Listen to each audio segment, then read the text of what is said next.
Did you know that you can increase the playback speed of your podcast episodes? That's something that I should have known quite a while ago, but only just learnt recently, and it has been a lifesaver. I find it unbearable to listen to people who talk too slowly. If you're listening on Spotify, for example, or on YouTube, both two platforms where you are able to speed it up without losing voice quality. I'm not sure about other platforms, but the funny thing is I like to listen to podcasts at 1.6 speed, whereas if the podcaster has ADHD, then usually I only need 1.2 speed because they already talk quite fast. So being able to speed up the podcast has really made it a lot more bearable, and I feel like I can get more information in a shorter period of time, which is actually a point that I'm going to talk about at some point in the future because that's not always healthy. Good evening, my creature of the night, people of the underworld who thrive when the sun is set. If you have ADHD, you might not realize that you are having sleeping issues. I didn't realize it for the longest time. Well, I sort of did, but I didn't really. Before we start with the episode, I have something to say. It feels kind of appropriate to do this today, right now, because I am currently sleep deprived. I had about 4 hours of sleep last night. And the reason why I only got 4 hours of sleep is because I didn't manage to properly go to bed or to sleep until like 6 a.m. for many reasons. The point that I want to make and the reason why I'm recording this is I just felt like I was kind of missing the point. So I want to make the point clear from the start. In the next 2 episodes, I'm going to be talking about sleep. In the first one, I'm going to talk about why we struggle with sleep. And in the second one, I'm going to talk about my favorite tips and tricks for getting a better night's sleep. And the main 2 points that I want to start each episode with is Dr. Russell Barkley puts it in a really good way. He says ADHD is not a disorder of not knowing what to do, it's a disorder of not doing what you know. And I know this applies to several mental health disorders, disabilities, but I feel like it's especially true for ADHD, maybe more so than certain other disorders. That's why I want to make it clear that everything that I'm about to say, it's good to know this stuff, but knowing it won't fix it. While I was editing the footage, I realized that the way how I phrased things and the way how I portrayed it kind of sounds like it's simple when it's really not. Not that it's simple, but hey, here are these tips and tricks. Like, I have been implementing most of these tips and tricks on and off, but it only helps to a certain degree. There is just something that is blocking me from going to sleep. Like last night, I stayed up for 4 hours watching a TikTok live. That was even annoying me to a certain degree. It was like this debate thing about homosexuality, and she wanted people to basically debate her so she could challenge them. She was phrasing things in a certain way where I'm like, yes, but the way how you were phrasing it is obviously not reaching the other person. What if you phrase it this way? Like, no one has explained this. Anyway, it was still sort of interesting to watch and to hear these arguments from these people. I don't know, and it kept going in a circle. They didn't get anywhere else, but somehow I felt like I was so invested. I've already put in so much time to this. I want to actually know if this is going to change, if someone is going to come up with an argument that we haven't already heard. Sorry, this is kind of like a tangent, but it's not sort of like a tangent, it is a tangent. I'm like so in shock anyway, because this is also just my ADHD injustice going crazy of like, I can't understand their logic and it's blowing up my brain of like, how do you not understand that this logic is not logicking? I learned this new Gen Z term of like, because I would describe myself as a millennial. I'm a zillennial, meaning I am between a millennial and Gen Z. So zillennials are people who are born between 93 and 98. And I've never felt like I identify with the Gen Z culture. I don't understand it. I don't find it particularly funny. How did I get onto that? Zillennials. I was literally just trying to explain a stupid word that I said. The logic is not logicking. Because I'm not familiar with Gen Z vernacular, I'm like learning new things and I kind of feel like a boomer. I also feel like I look like a boomer today. I feel like I look like a boomer kindergarten arts teacher or something. I don't know. Anyway, so I learned that that is apparently a thing that Gen Z people say. And I know I sound incredibly old by saying this right now, but they will do this thing where it's like the table isn't tabling, the plant isn't planting, the human isn't humaning. I don't know if that's a thing. Like, a thing is not doing the thing that it is usually doing the thing as. Anyway, fuck, I got off track. Recently, I've gotten a comment on one of my TikTok videos basically quoting me. So, therapists who've studied psychology for years and years and years don't know what they're talking about, but hey, come listen to my podcast. Yeah, right. That was the comment. And this is another thing where I'm like, the logic isn't logicking. I feel like I'm going to use this quite a bit because that is something that is very, very annoying for an ADHD person is I don't understand your train of thought and it's hurting my brain. I just want to make it very clear to start off with that I am not in any way claiming to be an expert in ADHD. I'm an expert in my own life and my own experiences, and I want to share that with you so that you can hopefully take something from it as well. And of course, I have spent many, many years researching a lot about ADHD.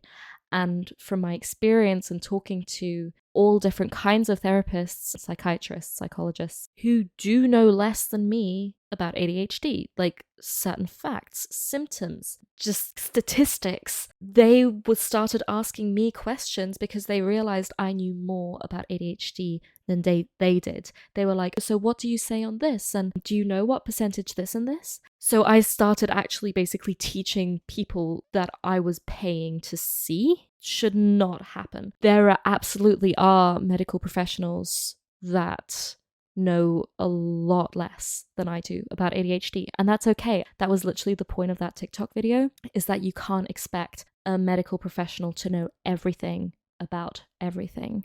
Like, some people will be more specialized in one field and then might have slight oversights in other things, and because so much within us, like our health, our mental health, our physical health, our entire lives, it's all connected, it's all interconnected, obviously they're going to miss something. Point being, I don't want you to go away from this video taking everything that I say as fact. I want you to actually, in any podcast that you listen to go fact check, to go do your own research, take what these people are saying, including me, take what I'm saying as a nudge in a direction, and then go find out more along that path if you think that that's going to be beneficial for you. That is what I hope you are already doing. I will do my very best to give you information that is as accurate and factually correct as possible. But obviously, I am not perfect either, so it can be that I will say something that might not be 100% true. So I really urge you to go do your own research. Maybe take something that I say and put it into Google. Better even, put it into google.scholar, because that's going to give you actual scientific articles on it. Go look at academics who speak about the topic, such as Dr. Russell Barkley. Don't just blindly believe everything that I say. When I'm about to say a fact, I'd like to preface it with, I am not 100% sure, so don't quote me on this. Just in life, like, I don't just do this because I'm on the interwebs. I do that when I have conversations with people, with my friends on a night out. I will talk to them like, don't quote me on this because I'm not 100% sure. Disclaimer, I'm not a medical professional. Like, I actually do that. And the reason why that comment did sort of activate something in me was because obviously I'm continuing to learn. This is actually why I'm so glad that I made the decision to start doing content creation, because I'm learning so much about ADHD, not just through the research that I'm doing before I film the videos, but even just while editing myself. I'm learning. What I didn't realize is I'll often say words that don't make sense in the sentence structure. Like, I'll start a sentence one way and end it a completely different way, or I will just interchange words for each other and not even realize it. So it's actually making me more aware of how I present myself, how I speak. And I'm just waiting for the moment when I will be able to actually shift my behavior and my speaking patterns to become a better conversationalist in general. And also, just when it comes to content creation, I'm just learning so much about myself, about the industry, about marketing, about how I speak, about ADHD, and especially with ADHD because I'm talking about it as well. So yeah, there's the aspect of I'm researching it, but also I'm talking about it, so I'm becoming even more aware of it. So now that I did an episode on sleep last week, and I have been also trying to fix my own sleep pattern, I've been more conscious of what's really happening and what the struggles really are, which brings me back to my main point that I want to preface this video with. I don't want you to think that I'm a hypocrite, because I absolutely have not figured it out yet. It's so important to me that you know that. Even me, who's known that I have ADHD for a very long time, I've been medicated for a very long time, I have researched a lot, and I still struggle with certain aspects of ADHD. Not with all of them. I feel like I have gotten on top of certain things. Like, for example, I don't think that I struggle as much as I used to with interrupting people. And I also think that emotional regulation, I'm a little bit better at. It doesn't affect me as much in my life as it used to. This is an ongoing process of me reflecting, learning, and sharing what I've learned with you. So what you're about to hear in the following episodes is absolutely a good starting point. Like, don't click away from this video. I still want you to listen to the episode because I do think that you will find some valuable information within them. But never stop learning. But yeah, just please see it more as a starting point and not as a end all be all. In this episode, I'm going to learn everything there is to know about sleep. Obviously not. If you had those kind of expectations of me, also thank you for your trust. Like, wake up. No, actually, wake up. You're asleep right now. You're actually dreaming. Wake up. Wake up! Sorry, I just wanted to do something creepy. Maybe that also hooked your attention back to this video. All eyes on me. Hit the microphone with my glasses. I went to the chiropractor yesterday. My neck really hurts. I feel like I need to say this more concisely. I still have so much to learn, and I'm going to constantly update you when I do learn a new thing. But let's stick to the point. Okay, on that note, getting back to sleep. So there are several reasons why people with ADHD struggle to get into a healthy sleep rhythm or to fall asleep, stay asleep, and wake up in the morning. I think most people with ADHD will struggle to a certain degree or at some point in their life with sleep. And the funny thing is, sleep deprivation symptoms look really similar to ADHD, which is why sleep disorders in ADHD people often go undiagnosed. In this episode, I'm going to take you through why we struggle to get to bed on time, why we struggle to stay asleep and to wake up in the morning, why sleep is so important, and some of the best tips and tricks that I have heard and learnt to get a better night's sleep. So, the main reason why we struggle with sleep is because we have a delayed circadian rhythm. That means a circadian rhythm is basically the physical, mental, and behavioral changes throughout the same 24 hours. Usually that cycle is determined by the sun, for example. We'll get into a routine and we'll want to do the same things over and over again at the same time. Like, for example, cats. If you have cats at home, you might realize that they will always start having the zoomies at the exact same time every night, or they'll want to have food at exactly 5 a.m. or I don't know. And humans work just the same, only that with people with ADHD, our circadian rhythm is moved by about 1.5 to 2 hours. So it's sort of a bit of the chicken and the egg debacle here, because it's hard to tell what came first, because it's a vicious cycle that keeps continuing. One thing is that our melatonin kicks in later. Melatonin is the vampire hormone, as some people call it, which is responsible for making us sleepy. Usually it kicks in when the sun goes down, and it's sort of preparing us for bed. Now, with ADHD people, melatonin kicks in later. This is also called delayed sleep phase syndrome, DSPS. Up to 75% of adults with childhood onset ADHD exhibit delayed circadian rhythm phase,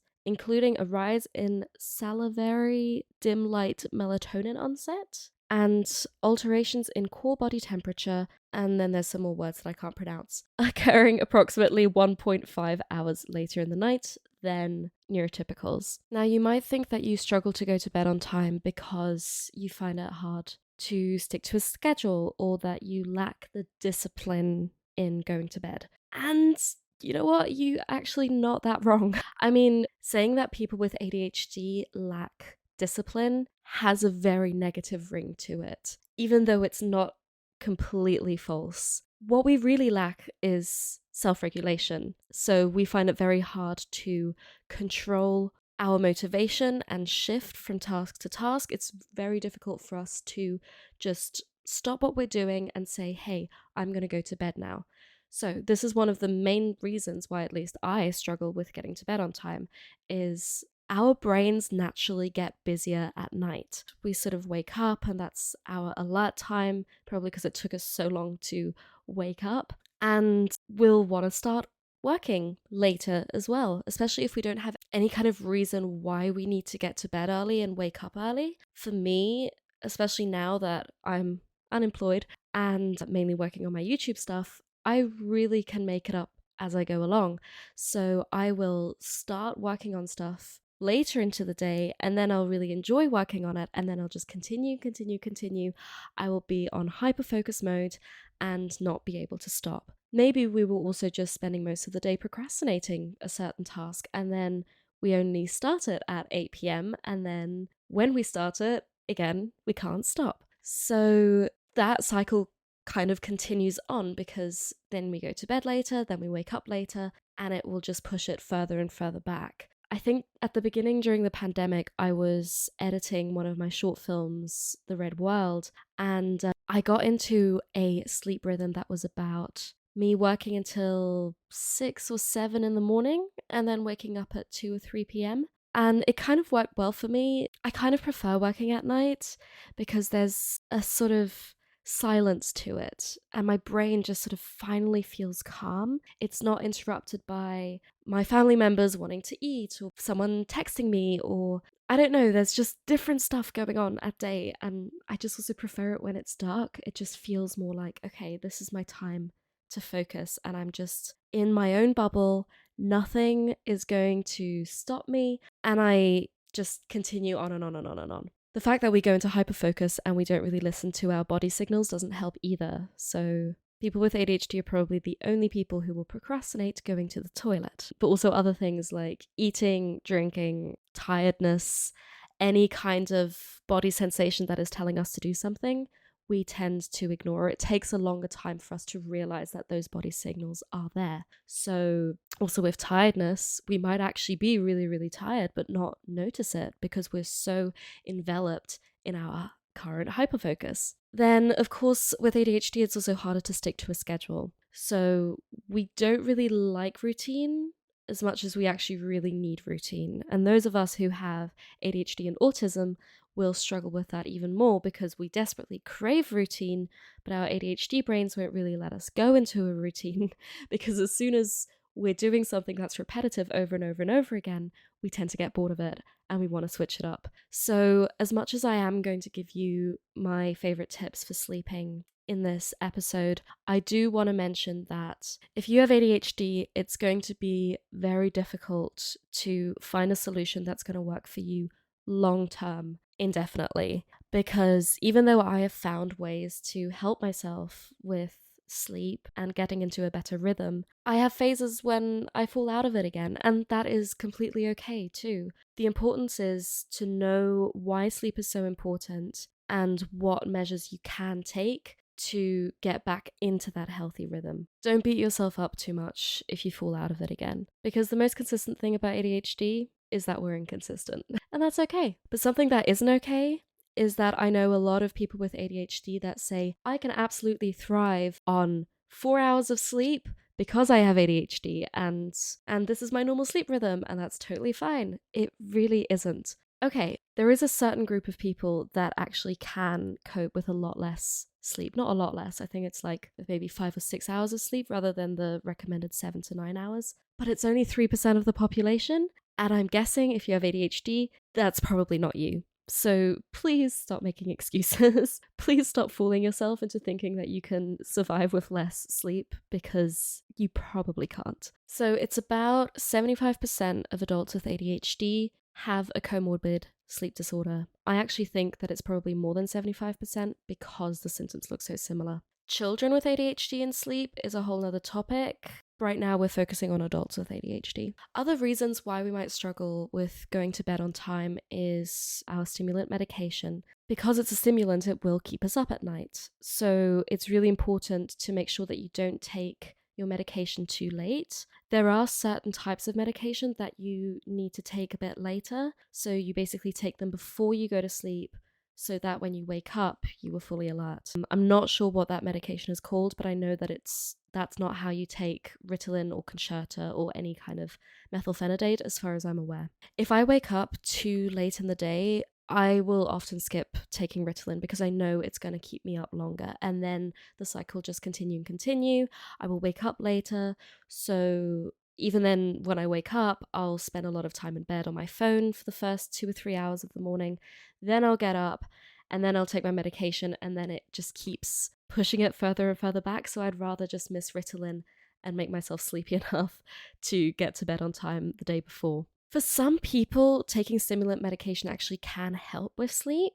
I'm still guessing that you still don't want to take it too late in the day, but medication can, of course, help us to be better at self-regulation. So listening to our body signals that when we're tired, we actually go to sleep, and also just having that impulse of, hey, I'm going to make myself get up, stop what I'm doing, and go to bed. Basically, false discipline. So I'm not saying don't take medication, I'm just saying take it early enough in the day for it to work when it's supposed to work, and it stops working when you're supposed to go to sleep. There are also a lot of other comorbid disorders linked with ADHD that make it harder for us to sleep, or actually might look like chronic fatigue or chronic sleep deprivation, so that might be missed. For example, depression. Well, actually, depression can actually make us want to sleep even more than we usually do, but it can also make it harder to sleep. So, bit of a paradox in itself. Same thing with anxiety. Anxiety is going to keep us up at night with moving thoughts, increased heart rate, all the fun stuff. Substance abuse, big one. Substance abuse is absolutely linked in with ADHD for many different reasons, which we'll absolutely cover in a different episode. For example, alcohol might make it seem like it's easier to go to sleep, but actually it's basically just sedating you, and then you get a worse night's sleep. So if you want to sleep well, stop drinking alcohol roughly 2 hours before you go to sleep. If it's just a little bit of alcohol, I mean, I don't know, still be careful, be aware of it. Of course, other substances will have similar effects. I'm not going to go through all of the substances right now, but absolutely things like speed and cocaine, which in the last video we discussed are quite similar to stimulant medication. But even just being addicted to things like social media, being on your phone for a really long time before bed is going to make it more difficult to go to sleep. We're going to get back to social media and blue light later. Also, did you know that 50% of people with ADHD actually have restless leg syndrome? What is restless leg syndrome, you may ask? Let me tell you. Restless leg syndrome is basically when your legs feel really ticklish inside. It's kind of like someone is tickling the insides of your bones. It's really, really, really uncomfortable, and it just means that you have this urge to like move your leg. It's not the same thing as hyperactivity. It's more to do with discomfort and sensory overload. Along with taking your stimulant medication too late, the same thing goes with caffeine. A lot of people with ADHD have a very weird relationship with caffeine, where on the one hand we feel like we're dependent on it, and on the other hand, it can actually make us more sleepy, but not in a productive way. So a lot of people, especially people who've been diagnosed with ADHD later in life, might have experienced that throughout being a teenager, a young adult, and just growing up, that they desperately crave caffeine because caffeine is a stimulant. It wakes them up. It makes us more alert, or it makes us feel like we're more alert. And that's why a lot of people self-medicate with caffeine. But I noticed quite early on when I was a teenager that actually coffee makes me tired. And I had no idea why. I thought I was just weird. And then I realized, hey, actually, this is an ADHD thing. People with ADHD tend to be more tired when drinking coffee. And I recently saw a TikTok reel on this. Basically, what happens is that you have the receptors where the sort of caffeine molecule goes into, and the more caffeine there is, the more receptors there are. And these receptors alone make you tired. And then the caffeine comes, and then you're alert, but then the caffeine wears off. And then you have a lot of these receptors that are then going to make you feel sleepy again. Not sure if that's 100% correct, but that's kind of how I have it in my head. So you are actually making your body more tired. but the caffeine is still in your body, meaning it's still going to prevent you from going to sleep properly or going to sleep in a healthy way. So I have been doing some more research on this. I've also been reading Matthew Walker's book, Why We Sleep, and I did find the Instagram reel again. So the reel that I found was from Dr. Karan Rajan. I hope I'm pronouncing that right.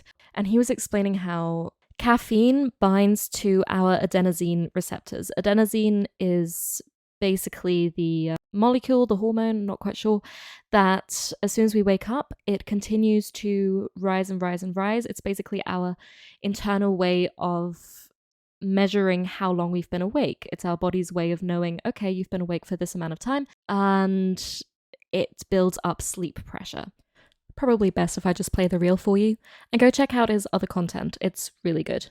Caffeine makes you feel tired, it might be because of a software glitch in your caffeine gene. Broadly speaking, people can be fast or slow caffeine metabolizers, and it all depends if you have the fast or slow liver enzyme CYP1A2. This enzyme influences your body's sensitivity to caffeine. Depending on your metabolism, it could be anywhere from 2 to 8 hours to remove half the caffeine. So caffeine keeps you alert by blocking adenosine receptors, because it shares a similar shape to adenosine, the sleep molecule. People with a fast metabolizing mutation break down caffeine more quickly, so those adenosine receptors free up more quickly, allowing the sleep-inducing chemical adenosine to bind and make you feel more tired than a slow metabolizer. Additionally, if you regularly consume lots of caffeine and those adenosine channels are constantly blocked, your body actually does a system update and compensates by producing even more adenosine receptors in your brain. It does this to regulate your sleep cycle so you don't glitch out. Now, so if you find that you are often tired during the day, look at your caffeine intake. It can, on the one hand, of course, make you tired during the day by the mechanism that I just explained. Or, as I said before, it can be that caffeine is causing you to have a bad night's sleep, which of course obviously would also make you tired. So that for clarification, again, urging you to do your own research. I tend to avoid caffeine altogether, although that's kind of a lie.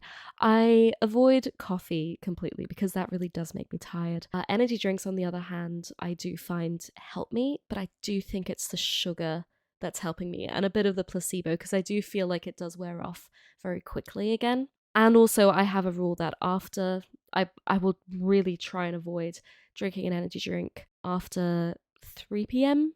maybe. It depends. Like if I know I'm going to go on a night out, then it's not that bad. And sometimes at work, if I really feel like, hey, I just cannot concentrate at all, I need some kind of energy boost, then I'll have an energy drink. Also, I do like the taste of energy drinks and it kind of gives me a dopamine boost. So that, of course, is also going to increase concentration. Something else that is likely to influence your sleep is jaw tension.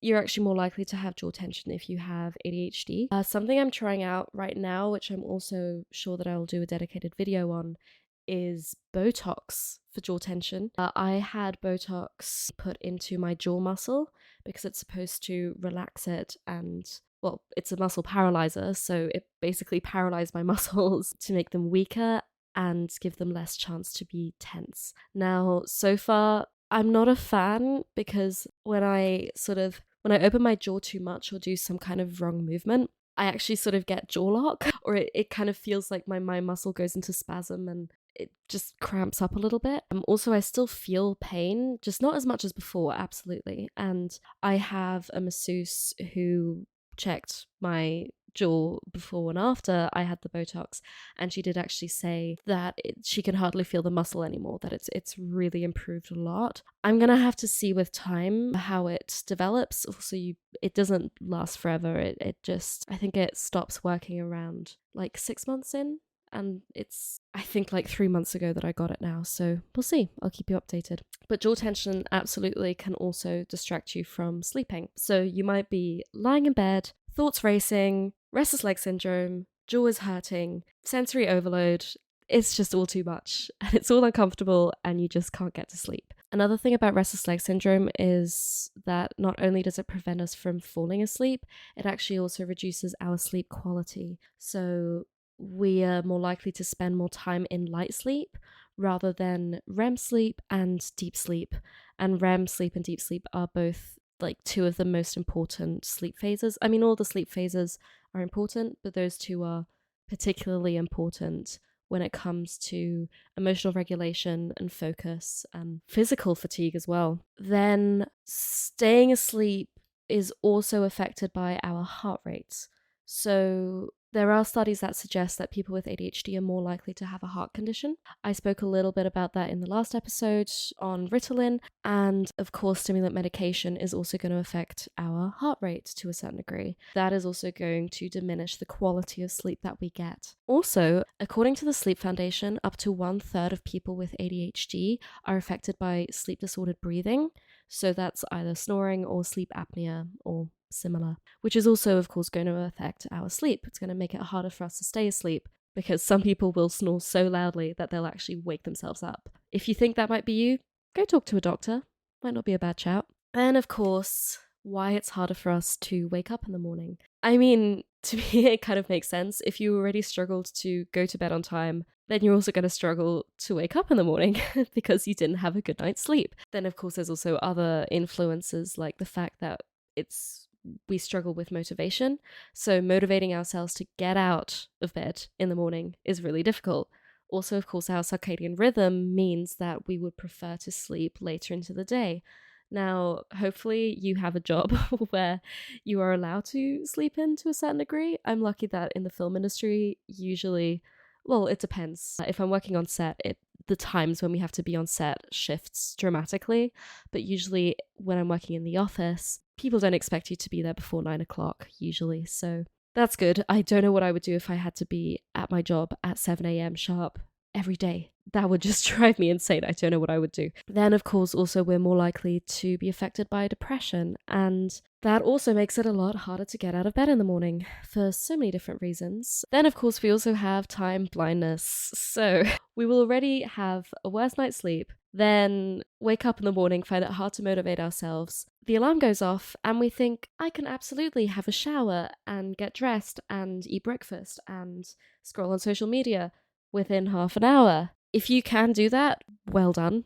I cannot. To do all of those things, it takes me about an hour in the morning. That's also a video for another day because us getting ready in the morning is very, very difficult. But because we have time blindness, we're going to still think that we're able to do it. And you might be saying, if you don't have ADHD, you might be saying, well, if you have ADHD and you know that you have time blindness and you know that you can't do all of those tasks in half an hour, then why don't you just learn that? How do you still continue to make the same mistake over and over again? Well, let me tell you, every time I'm in that situation, I don't think back to, hey, you know what? I don't think I can do this in this short period of time. I will think, no, this time is going to be different. This time I'm going to make myself be faster. I'm going to make sure that I'm not distracted, that I won't be on social media, that I'm just going to grab something for breakfast and rush out the door. There's going to be so many things in my head that I'm going to say to myself, no, okay, if I do this and this and this, then I can absolutely be out of the house in half an hour. But then I forget a lot of other things, or I'll underestimate the amount of time that those individual tasks take. It's a whole big time blindness thing. Yeah. But so we're gonna probably hit the snooze button more than we should. And snoozing, as much as I do it, there were periods of time when I would snooze for a good hour or so in the morning. I'd have to set my alarm an hour earlier than I wanted to get up just to make sure that I'd actually get out of bed. But the more I did that, the worse it got because my body would know, hey, I don't have to get up yet, so I'm just going to continue sleeping. And that also sort of became a cycle where I started sleeping through my alarm.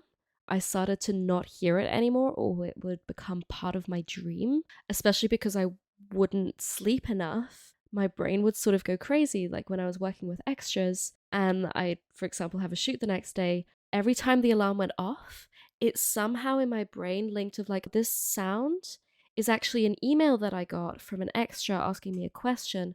So then I would dream about answering that email and then forget to wake up. And then at some point, my alarm would just stop ringing because there are so many alarms that have accumulated over the top of each other that it just stopped. And then even if my boss tries to call me, it won't get through because my phone is basically, I don't know if you guys have ever had that if there are too many alarms, it just stops ringing. Or even so, even if my boss did call me, which they have every now and again, I will just take that as a different sound.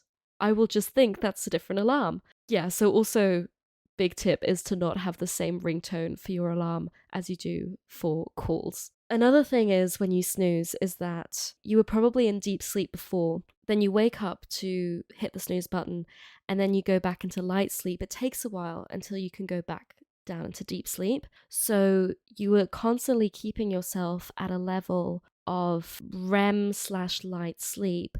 That's not quality sleep that you're getting. So even though you think, well, I'm just going to give myself an extra 15 minutes of sleep, you're not getting quality 15 minutes more of sleep. And again, your body gets used to the fact that it can just go straight back to sleep. So as hard as it is so important that we train ourselves to set the alarm when we want to wake up, or maybe give yourself like 10 to 15 minutes, but not more, to make sure that your body doesn't get used to it. And because then the other way around, it will get used to the alarm is ringing, you have to get up. Just while we're on this, I actually love my Fitbit watch exactly for this reason, because you can set alarms that are based on your sleep cycle.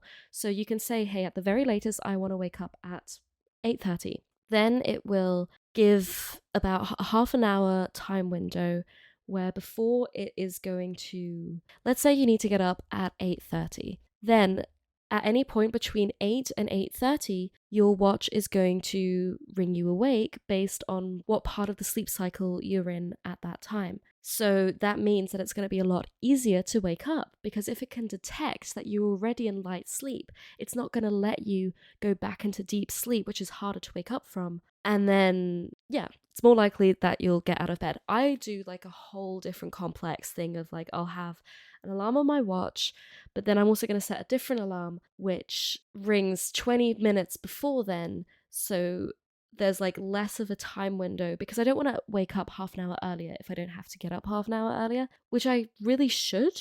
But yeah, the whole complex alarm system that I have. Also, training ourselves to get up at the same time every morning is vital, but I'm going to get back to that. Oh god. They're working really well. Did you see those? They're not working anymore. My ears are blocked. I'm still kind of sick. Okay, so now, why is sleep so important, you ask? You probably already know, but I'm going to tell you anyway. Chronic sleep deprivation can have several significant health risks. There's a guy, what's his name? I always want to say Christopher Walker. It's not Christopher Walker. It's Matthew Walker and Christopher Fitton. Right. Okay. What name did I just say? Matthew Walker. So, there's this guy, Matthew Walker, who wrote several books on sleep. I think he also has a masterclass. And I listened to his podcast episode on the Diary of a CEO. Really recommend that episode. Very, very interesting. He talks about the importance of sleep and why sleep is actually the most important health factor that we should be improving.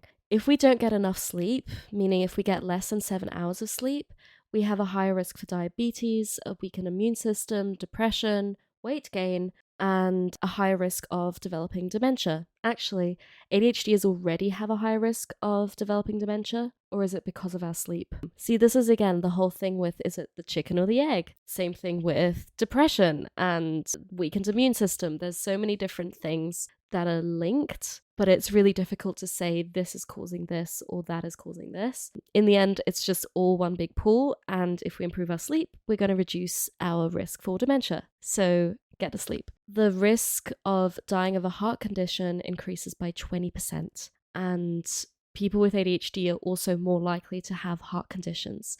So this is why, especially for people with ADHD, sleep is so incredibly vital. There's a podcast that I love listening to called Science Versus, and there they compared being sleep deprived with being drunk. And they did a test where they were testing their reaction times. And at one point they did it when they only had 6 hours of sleep. And the next time they did it after drinking 3 beers within half an hour. Their reaction time was slower on 6 hours of sleep. And a lot of people think that they can get by on 6 hours of sleep. If you had 3 beers in half an hour, would you drive a car? I'm hoping that your answer is no. Would you drive a car on 6 hours of sleep? Absolutely. Half of the population does it every single day. If that doesn't convince you to get more sleep, I don't know what will. Actually, at the same time, I shouldn't even say this, but no, I'm not going to say it. It makes me want to risk drink driving more. I said it. Also, People with ADHD are already a lot more likely to be in an accident than someone without ADHD. So by not sleeping enough, you're actually increasing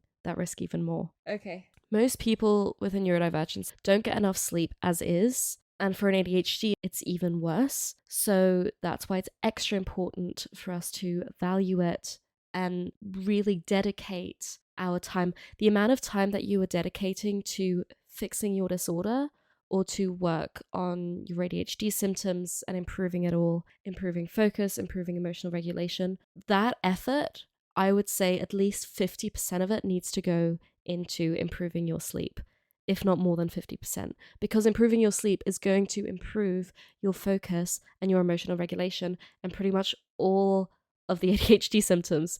It's going to give you more dopamine. It's going to connect your rational and emotional brain more with each other. It's going to mean that you're going to take less risks. It's going to make it easier for you to stop and think about the risks involved, or just stop and think and not miss important details. There are so many things that a good night's sleep is going to help us with.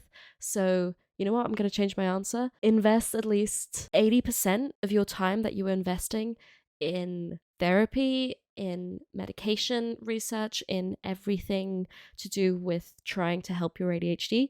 Invest 80% of that time into getting a good night's sleep. Just, not forever, but in terms of importance. Sleep is important. Please, please believe me, sleep is important. It's so important. And for those of you who are saying, yeah, I can totally get by on 4 hours of sleep, your body is compensating. Your body is producing extra adrenaline to keep you awake. And that is also going to make your anxiety worse. If you have ADHD, it's likely that you already have anxiety. It's also going to make your racing thoughts worse. It's going to make your rejection sensitivity dysphoria worse. It's actually eating away at your body. It's using energy reserves that are meant to go into other aspects of your life. If you don't have enough sleep, you are constantly on emergency mode. Your body is functioning on the lowest level basics of what it needs to do to survive. And that's it. That's not a healthy quality of life. And you might get used to that feeling. You might think this is normal because you've been doing it for so long. When I was a teenager, when I was in high school, I constantly only had 4 hours of sleep or less. How much sleep do we actually need? It's recommended to get between 7 and 9 hours of sleep each night. But of course, as it always is in the medical industry, those numbers are based on men. Women need on average between 11 to 20 minutes more sleep than men do. Women are more likely to experience insomnia, anxiety, and depression that can result in sleep problems. There's a fun fact. And also our hormone cycle, if you were assigned female at birth or you have a uterus, your hormone cycle throughout the month is also going to impact your sleep. If you want more information on that, let me know and I'll do my research. I recommend that you get about 8 hours of sleep, but that doesn't mean going to bed at midnight and waking up at 8. It means leaving yourself at least 9 hours of sleep time, because it's going to take you a certain amount of time to go to sleep, and then it's going to take you a certain amount of time to wake up in the morning. And then throughout the night, there are going to be phases when you're awake as well. My Fitbit, for example, tells me that I'm awake between 45 minutes to an hour each night. You won't remember being awake because it's such small intervals and it doesn't really register in our brain as being awake. We're not fully conscious, but we're also not asleep. If you go to bed at midnight and you have to get up at 8 o'clock, that doesn't mean that you're getting 8 hours of sleep. It means that you are probably getting less than 7 hours of sleep. Probably. That's just the recommended dose. You as an individual could need slightly more than that, or maybe slightly less. Don't think I need slightly less, so I'm going to aim for less. Always aim for more. Because if you need less sleep, your body's going to naturally wake you up anyway. So there's no point in aiming for less. Always assume that you're going to need between 8 and 10 hours of sleep. In general, I find that really interesting that some parts of our brain can sleep when we're awake, and some parts of our brain can be awake when we're asleep. That's why some people sleepwalk or have conversations in their sleep. I'm a candidate for that. Especially when I have a partner, they'll tell me that throughout the night I was speaking. And especially if they speak back to me, it's going to be a really weird, fucked up conversation between the two of us. I remember that with my dad, actually, when I was a kid, and we would fall asleep in front of the TV together, or he would fall asleep in front of the TV, and I would say something to him and he would think he's awake, he would respond as if he's awake, but he's actually not. And I remember once my foot hurt and I woke him up and I'm like, Papa, my foot's hurting. And he was like, okay, we'll go to the hospital. And I'm like, what do you mean we don't need to go to the hospital? It's just, I'm telling you that my foot hurts. And he's like, yeah, no, totally. We'll go to the hospital. And that whole thing kept on going and going. And we quite often have conversations like that. And then I realized that I do the same thing. It's just that no one had ever told me. That mainly comes out when I have a partner, or actually recently one of my friends slept over in the music room and they couldn't sleep. And they came to me into my bedroom and I was, which is obviously completely fine. And I was sort of half awake and I just saw their face looking at me like, Sophia, I can't sleep. And I'm like, what? I didn't even realize that they came into the room. And of course, like, I let them sleep in my bed next to me and everything. And I think they were trying to have a conversation with me, but it didn't, I was just not, like, my brain was just not functioning. But that shows that sometimes some parts of our brain can be awake when others are asleep. And so if you're sleep deprived, you don't really want that happening when, for example, you're driving a car and a part of your brain is asleep. What does my hair look like? Quick interlude with some surprising sleep facts. Fun fact number 1. Studies show that roughly 12% of us dream in black and white. Wow, that's a lot. Let me know in the comments if you also dream in black and white. I'm really, really curious. Fun fact number 2. We're the only mammals who can delay sleep. Most other mammals will, when they're tired, they will find a place and they will find a way to sleep. Whereas humans will torture ourselves and continue working and somehow find a way to delay sleep. Fun fact number 3. Somnophobia is the fear of falling asleep. That's interesting. As a kid, I feel like I had a fear of falling asleep. I would always call my parents in several times each night because I would get scared. I wasn't scared of the dark, I was scared of falling asleep. I always felt like I was gonna fall into this hole. I was scared that I was gonna fall into this abyss and not be able to stop falling. I think it's the fear of lack of control, maybe? I don't know. Definitely something I'm going to research more. Fun fact number 4. You can't actually catch up on sleep. There was a Harvard study that proved that if you don't sleep enough one night, you can't just sleep more to make up for it the next night. So it's even more important that you actually get as many nights of quality sleep as possible. 1, 2, 3, 4, 5. Fun fact number 5. Sea otters hold hands when they sleep so that they don't float away. It's so cute. Fun fact number 6. The fact that some people have a different circadian rhythm to others is completely natural.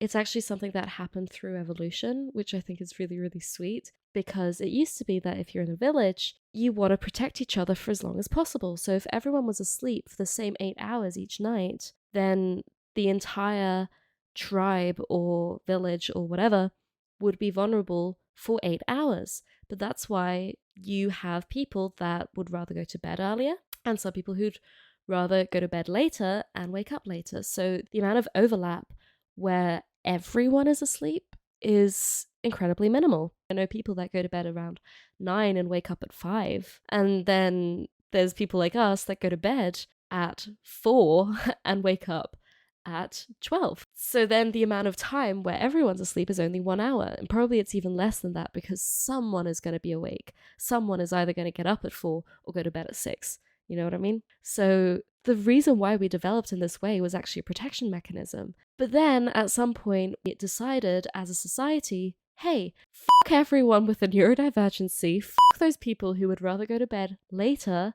Let's all get up at 6 a.m. Let's have schools start at 6:30. Was it 6:30 or 7:30? Something like that. I have no idea how I was able to get up consistently to go to high school at 7:30 for 4 years. I think it was 4 years, but even primary school I think starts at like 8 or something. It's ridiculous. I mean, okay, I also don't have a better system for how it could work. I just think, you know, have it start a bit later, and the kids that want to wake up earlier, then they just do their homework in the morning. I don't know. Just let us sleep, please. Also, as a woman, a lack of sleep has more consequences than it does for men, psychologically and physically. Just saying. For more information on sleep, I would highly recommend checking out Matthew Walker and his books and his podcast episodes. Okay, just had dinner. Ready to rumble. So, right.